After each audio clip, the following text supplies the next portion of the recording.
Wales manager Craig Bellamy remains upbeat about the future of Welsh football despite a heavy 3-0 defeat to England at Wembley.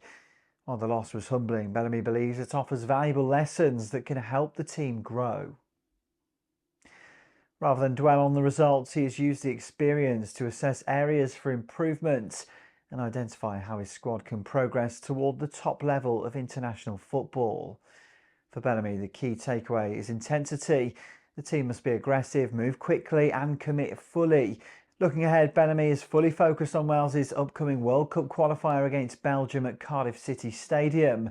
A win would propel Wales above Belgium in Group J and strengthen their position in the qualification race. The manager has highlighted the importance of maintaining a positive atmosphere within the squad, encouraging players to reflect on the England defeat without letting it affect morale.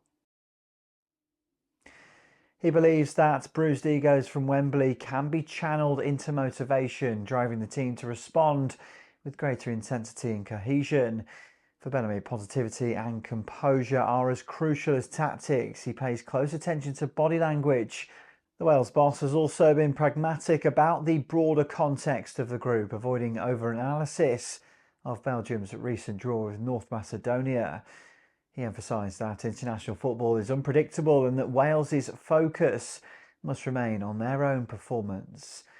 With 3 games left in the group, every point counts, and Bellamy sees an opportunity to control Wales's destiny by taking each match as it comes. Despite the Wembley setback, Bellamy's outlook is one of determination and optimism, and he believes the team can use the lessons learned to strengthen their identity, improve their tactical discipline and compete consistently at a higher level. The clash with Belgium is not just a chance to secure points, but a vital moment to demonstrate resilience, character and ambition as they aim to qualify for the World Cup.